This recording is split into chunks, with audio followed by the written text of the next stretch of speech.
It's really funny. It's funny. That's all it is. It's funny. Good evening, and welcome back once again to our spooky little setup where we are going to be reading creepy poetry to get you at last into the Halloween spirit. This next one is another one of my own. It is The Haunted Man from my illustrated poetry volume. In the genre of recounting horror, there's nothing sacred in invention. Though corny, gory, trite, or tasteless, the sellout beats the solemn mention of those unlucky rendezvous the storyteller knows are true and are of our own dimension. When first I spoke my story as a salesman, the intention capped at provocation for conversations persuading others to unnatural belief to raconteurs of skill denote a profitable connotation. You should have seen him, I declared, and shared the panic of my station to an audience of thumping hearts, whose wallets proved my expectation that learning boogeymen exist and nightmares with good cause persist drives tippers to elation. The consequences filled my purse. The punishments were handsome. So boasted I to colleagues, oh, the fortunes of my phantom. But do you borrow trouble, friend? The baldness were I Samson. Do you not fear the prize you've won? He'll bill you as your ransom? Deflated, I walked home alone and startled at the hansoms.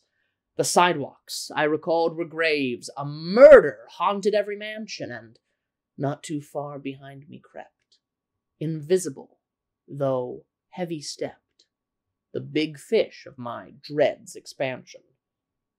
I moved, I changed vocations, I'd forgotten associations, in-laws reprehend. In Sunday best I stunned as in a dream coat, and prayed as one the cloth would recommend. Then, harvesting the freshest fruit among them, I promised all her honor to defend, and settled her espoused into the country, where frequently we aimed her to distend. When shortly neared our parcel to erupting, as pregnant pink as eyes could comprehend, my wife awoke one midnight to a fever the doctors nor the ministers could mend. Sweat like blood drops beaded on her forehead, her eyes were haggard, and her cheeks had thinned. I bundled her in blankets as she shivered, but guessed not what this illness might portend. A presence, cold as Christmas snow, and familiar as a candle's glow, nearing like a holiday upon a timely wind. She never screamed, her stoicism stubborn, and muscled 3 more meals than me per day, asleep in every hour God allowed her, while at her side I failed to close my eyes to more than pray.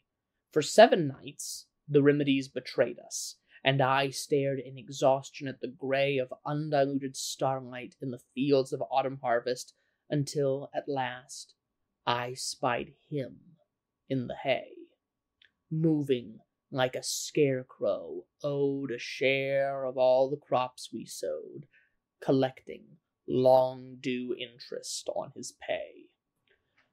When first I saw my spectre, as a schoolboy, the city stank of gasoline and gin. The tourists stumbled gaily to the gutter, and I grew ever curious of sin.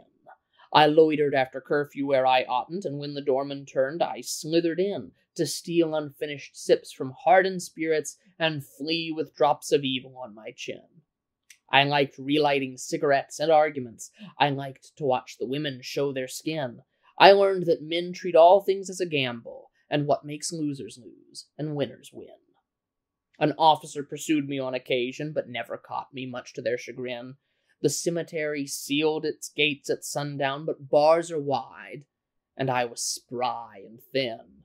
The tenant's hospitality uncertain, as none made protest ere I wandered in, except one figure, standing mid the tombstones, without his eyes, but not without his grin. He wore the moonlight through his coat, a length of rope around his throat, and moaned like someone tuning a broken violin. No locals see full-body apparitions. Most tourists eat up legends long since stale, so, not some patch of cold nor muffled whisper, I struck my claim upon this ghostly grail. A point of pride and intrigue over profit, I stalked him like a paranormal whale, sometimes from the churchyard to the harbor, but gathered next to nothing of his tale. I took the girls whose dresses fit too tightly, for in my arms no honor could prevail. But stage fright made him show for but a moment, and soon he ceased appearances wholesale. Till some years passed, I spied him in a window. His powdered wig was mussed, his skin more pale. The next week he was wading through civilians, unnoticed from beyond the mortal veil. He saw me, and we stared a while.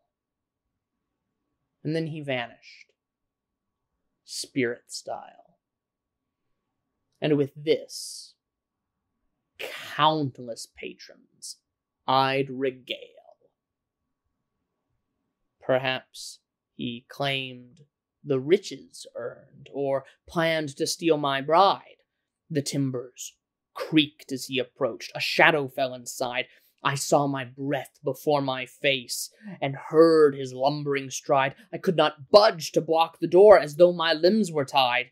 And so he entered, unopposed, his eyeless sockets wide, and stood within a foot of us, looked down at her, and sighed.